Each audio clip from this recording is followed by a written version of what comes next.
Re-bienvenue dans une capsule Raymond Chabot. Vous allez bien? Oui, ça va bien. Oui, allô toi? les filles. Oui, ça va très bien. Donc là, premièrement, les auditeurs, si vous avez manqué les dernières capsules, là, on est quand même rendu à la 4e, donc ça fait 2 mois à peu près. Ouais. On vous invite à retourner un petit peu en arrière parce que de capsule en capsule, on réexplique pas nécessairement les concepts qu'on a vus. Là, donc, je vous invite à rattraper. Cette semaine, on parle de prévision financière et de budget. Oui. C'est un sujet très intéressant parce qu'il est crucial. Exact, tout à fait. Comment ça marche pour les petites entreprises? On part par où? Nous, ce qu'on voit, les moyennes et les grandes entreprises se dotent tous de prévision financière. Un, parce que le banquier oblige un peu, veut voir qu'est-ce qui se passe dans l'entreprise, est-ce que leurs prêts sont certains et tout ça. Donc, les moyennes et grandes entreprises, c'est pas un problème. Ce qu'on voit, c'est pour les plus petites entreprises, puis je pense que c'est normal, bien que ça soit nécessaire d'avoir des prévisions, mais l'entrepreneur qui opère une petite entreprise, il s'occupe de vendre, il s'occupe de la comptabilité, il s'occupe de tout faire.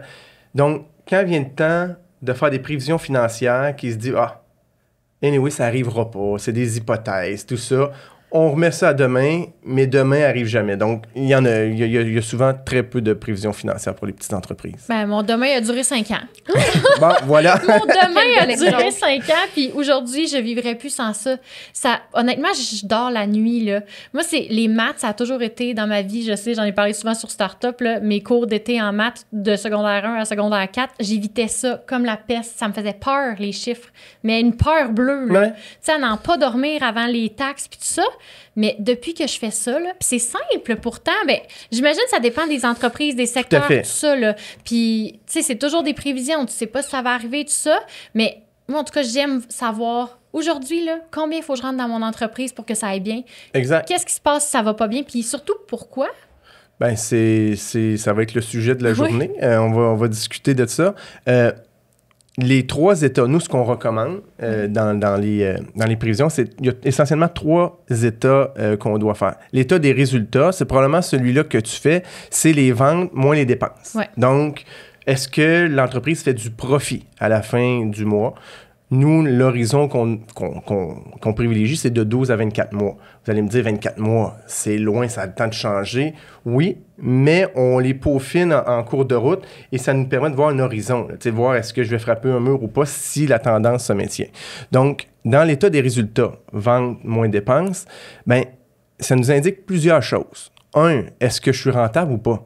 Souvent, on a des entrepreneurs qui disent « Oui, moi, je fais de l'argent, j'en fais beaucoup, puis ce projet-là, là, c'est vraiment rentable. » Je dis « OK, as-tu des prévisions? J'aimerais juste voir si ce projet-là est rentable. » Ben, je n'ai pas de prévision. Mais comment tu fais pour dire que ce projet-là est rentable? « Ah non, mais je le sais, c'est mon instinct. » Donc, tu sais, des fois, on confond à « C'est pas nécessairement parce que tu vends beaucoup de ce produit-là qu'à la fin de la journée, il est rentable. Tu le vends peut-être à perte. Donc, l'état des résultats va te donner par secteur. Puis là, tu sais, l'état des résultats, on peut le faire par secteur, par produit. On peut vraiment le décliner. Dans les petites entreprises, on dit juste s'il y en a un, c'est déjà bon. Puis après ça, on s'ajuste. Mais bon, après ça, on veut savoir, est-ce que, si je suis pas rentable, est-ce que j'augmente le prix de vente? Donc, on peut faire des analyses de sensibilité avec ça par la suite. On dit, si j'augmente mon prix de vente, qu'est-ce que ça donne en bas? Est-ce que mes achats me coûtent trop cher? Donc, on a le poste d'achat, on réduit, on regarde si ça fonctionne. Les salaires, est-ce que je paye trop? Est-ce que j'ai trop d'employés? Tout ça. Donc, ça, c'est l'état des résultats qui, je juge essentiel pour justement la suite des documents qu'on doit produire. Puis Vraiment. assez facile à faire aussi si tu prends le temps de t'asseoir parce que tu connais, tu devrais connaître tes dépenses puis tes Mais ça revenus. dépend, tu sais, mettons, moi, je regarde mon équipe, elle a tellement bougé. Moi, pourquoi je me disais que c'était inutile? C'était surtout parce que en 5 ans, la première année, j'ai fait des rénaux, j'ai repris des prêts. La deuxième année, COVID. Puis troisième année, on déménage. J'étais comme, à quoi ça sert de faire des prévisions? Je vais connaître mon break-even, puis ça va être bien parfait. C'est ça. Tu sais? C'est sûr, quand il y a beaucoup de changements comme ça devient difficile parce que, comme tu l'as dit, la base, tu sais, puis c'est pas la science des fusées. On commence, on regarde qu'est-ce qu'on a fait dans le passé, puis on dit, OK, cette année, si tout va bien, je devrais à peu près être similaire. Et là, on fait les ajustements. Ah, j'ai un nouveau service, j'ai un nouveau produit. Et là, on bonifie un peu l'état des résultats. Et c'est là qu'on peut, qu'on chemine finalement. Ben, Exact. ça dépend tellement de c'est quoi ton entreprise aussi parce que, mettons, moi, je pense à Startup. Ouais. Tu sais, nous, c'est quand même facile à à dire parce que nos dépenses sont très fixes. Là. Exact. Venir au studio, ça coûte le même prix. Le gaz coûte le même prix. Notre monteur coûte le même prix. Tout coûte le même prix. Après ça, nos commandites, ça varie, mais on sait exactement combien qu'on a besoin. Donc, Exact. on est capable de prévoir la saison au complet. Mais dans une entreprise de services ou de produits qui varient... comme nous, tout le monde est payé à commission. Donc, chaque semaine, il y a un coût variable énorme. Là. Autant, mes 2 plus gros coûts de mon entreprise sont variables. Fait que c'est la main-d'œuvre puis c'est les produits. Mais au moins, dans ton chiffrier Excel, quand tu fais ton état des résultats, ta ligne commission, c'est un pourcentage de tes ventes. Donc, donc c'est assez simple. Quand on s'y met, c'est assez facile à faire. Mais moi, c'est simple. Tu as produit 20 55 salaire. Exact. Tu as tous des pourcentages de même. Fait que là, si tu as dépassé, pourquoi tu te justifies? Et puis, comme tu disais, tu peux voir facilement c'est quoi ton point mort. Donc, quand tu as besoin, quelle vente que tu as besoin pour arriver à ton break-even point. Puis avant qu'on passe au prochain état, là, juste pour savoir, est-ce que ça, c'est un exercice que l'entrepreneur devrait être capable de faire seul ou s'il se sent perdu, il peut aller vers quelqu'un pour avoir de l'aide? Ça, il y a un paquet de personnes qui donnent des conseils, des prévisions. Probablement le comptable, le propre comptable de l'entreprise peut aider. Un état des résultats, encore une fois, tu prends celui de l'année passée, tu regardes les intitulés, puis tu répètes à peu près la même chose pour l'année qui s'en vient. Donc, c'est assez simple. Mais oui, il y a beaucoup de professionnels qui font qui assistent les gens pour les prévisions financières. Super. Maintenant, le prochain état? Le prochain, moi, c'est le bilan. Le bilan, donc les actifs et les passifs. Puis, qu'est-ce que cet état-là va nous permettre de voir? C'est la fluctuation des comptes recevables, notamment.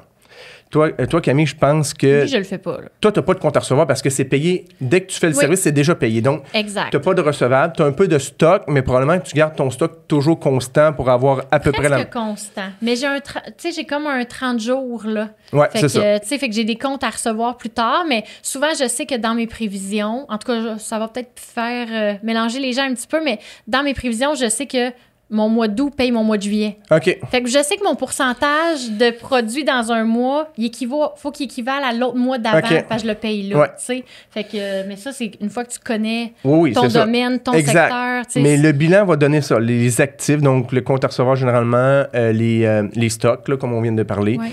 Les entreprises qui ont des équipements, c'est là qu'on voit des fois, est-ce que j'ai trop d'équipements? Tu sais, quand le poste est élevé, puis qu'on voit, par exemple, dans la cour, dans une compagnie de construction, regarde, j'ai un camion, mais il ne bouge pas. Donc, est-ce que j'ai trop d'actifs, trop d'équipements? Et ensuite, les passifs, les fournisseurs, un peu comme tu le disais, est-ce que les fournisseurs, le seuil de fournisseurs, la marge de crédit? Donc, le bilan sert à avoir l'actif et le passif.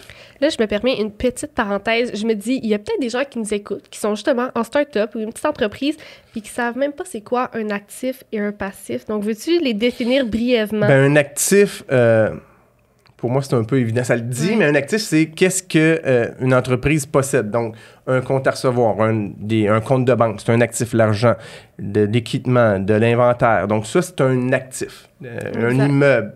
Alors qu'un passif, c'est une dette. Donc, les fournisseurs, la marge de crédit, des prêts, la TPS-TVQ, les DAS. Donc, ça, c'est des passifs, donc des dettes, ce que l'entreprise doit à ses fournisseurs-là. Parenthèse clos. Oui, c'est bon, ça. Puis comment on fait pour faire c'est sûr que tu peux faire des prévisions, mais après ça, la dette, elle va rester soit la même. Ou, est-ce que ces prévisions-là devraient être faites mensuellement comme les autres? Ou celle-là, on pourrait la faire, mettons, quand on prévoit contracter un autre prêt pour un nouveau projet? Non, mais nous, comment on fait ça? On fait l'état des résultats, on les fait par mois et on fait rouler. Donc, avec les hypothèses des résultats, supposons, par exemple, je fais une vente de 100 000 $, mais je sais que cette vente-là, je donne des conditions de paiement d'1 mois. Ouais. Donc, supposons qu'on est au mois de novembre. En novembre, je fais une vente, mais je sais que dans mon encaissement, ça va être juste en décembre. Donc, je vais avoir un compte à recevoir de 100 000 au mois de novembre parce que je vais être encaissé seulement que l'autre mois. Donc, on les fait, avec les hypothèses, on les fait rouler ensemble. Ouais. D'où vient le dernier état, le budget de caisse, qui est en fait les encaissements moins les décaissements. Donc, comme je disais dans l'exemple, si j'encaisse 100 000 $ en décembre, encaissement, compte à recevoir de décembre, j'ai un 100 000 qui va rentrer. C'est le compte de banque, finalement. C'est ça. J'ai 100 000 et après ça, toutes les déboursées qu'on inscrit. Et là, cet état-là va permettre de savoir, j'ai besoin de combien d'argent? Est-ce que j'arrive en termes d'encaisse, de compte de banque à chaque mois? Est-ce que j'ai besoin d'une marge de crédit? Parce qu'une entreprise, c'est cyclique des fois, c'est pas nécessairement constant à chaque mois. Donc, est-ce que j'ai besoin d'une d'une marge de crédit, d'un prêt pour venir m'aider dans mes périodes un peu plus creuses? C'est là qu'on le voit. On dirait que je me dis, pour un entrepreneur comme moi qui est déjà anxieuse avec un cash flow relativement facile où les gens payent au day-to-day, imagine des comptes à recevoir sans prévision. Est-ce qu'il y en a qui avancent puis qui naviguent sans prévision? Oui, puis le danger qu'on voit souvent, c'est que les gens n'ont pas de prévision. Puis là, eux, dans leur tête, leur seule prévision, c'est l'état de banque, le relevé bancaire à la fin du mois. Là, OK, bon, mais je suis dans le négatif. Donc, faut que j'injecte. Donc, prendre l'argent personnel renfloue le compte bancaire. Ça peut être une bonne idée, mais tu le renfloues, mais c'est quand que ça arrête, là, le prochain mois, est-ce que tu vas devoir en mettre? Donc, les prévisions vont te permettre de dire, OK, mais gars, est-ce qu'il en manque là? Si j'en mets, bien là, à un moment donné, l'entreprise doit vivre par elle-même. Donc, c'est quoi je dois faire? Est-ce que j'augmente les prix de vente? Donc, on est capable de jouer avec ça, ça va nous permettre de justement voir si l'entreprise est viable ou pas, là. Vraiment. Puis, est-ce qu'on a comme des outils qu'on peut recommander aux auditeurs? Est-ce que pour suivre tout ça, par exemple, nous, on utilise QuickBooks? Oui, mais il y a les logiciels comptables, je pense, puis je ne suis pas l'expert en logiciel comptable, mais je pense qu'ils peuvent générer un certain budget. Oui. Et après, tu peux l'extraire en Excel pour justement l'ajuster à ta main. Oui, ça, c'est une bonne idée, mais sinon, sur Google, probablement qu'il y a un paquet de modèles qu'on peut faire. Tu sais, le but, c'est d'être simple. Là, tu sais, oui, on a parlé des 3 états, mais tu sais, au moins, c'est d'avoir généralement l'état le budget de caisse, oui, pour voir. Le danger, comme je disais, c'est de ne pas injecter de l'argent alors qu'on voit pas en avant.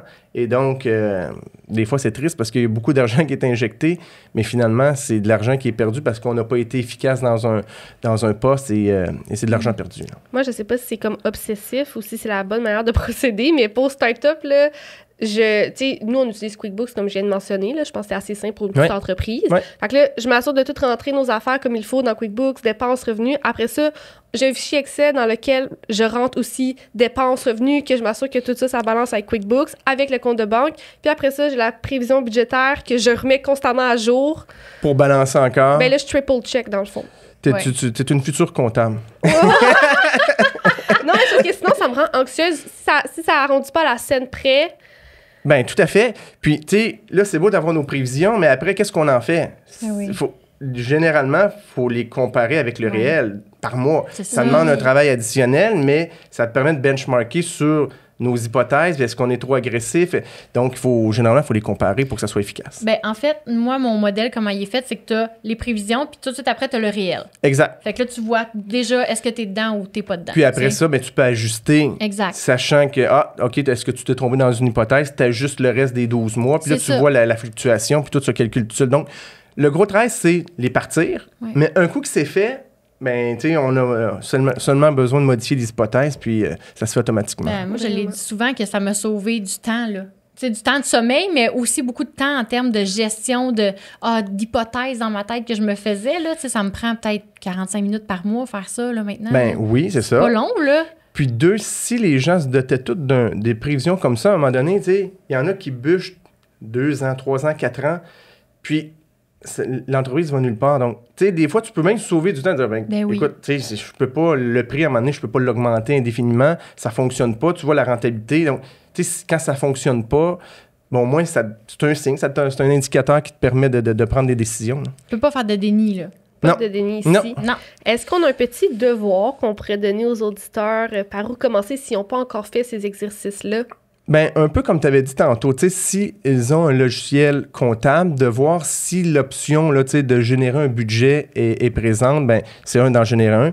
Mais sinon, prendre un budget de caisse, puis, tu sais, prendre le relevé bancaire, les encaissements, les décaissements, voir ce qui se passe par mois. Puis, c'est pas obligé d'être très, très détaillé. Au début, là, tu sais, comme on disait, c'est un exercice pour plusieurs fastidieux. Donc, y aller simplement avec quelques postes. Puis on commence comme ça, puis après ça, c'est clair que vous allez voir que c'est un outil indispensable. Ouais. C'est fantastique. Donc, n'hésitez pas à nous écrire si vous avez des questions. Oui. Puis, on va voir si Yannick est à l'aise d'y répondre. Puis, on est là pour vous rediriger vers Raymond Chabot au besoin. Exact. Donc, on se retrouve dans 2 semaines. Et de quoi est-ce qu'on va parler? de la proposition concordataire. Ça, je sais pas c'est quoi. Moi non plus. Alors, on curieuse. découvre On se voit dans 2 semaines. À bientôt. Bye bye.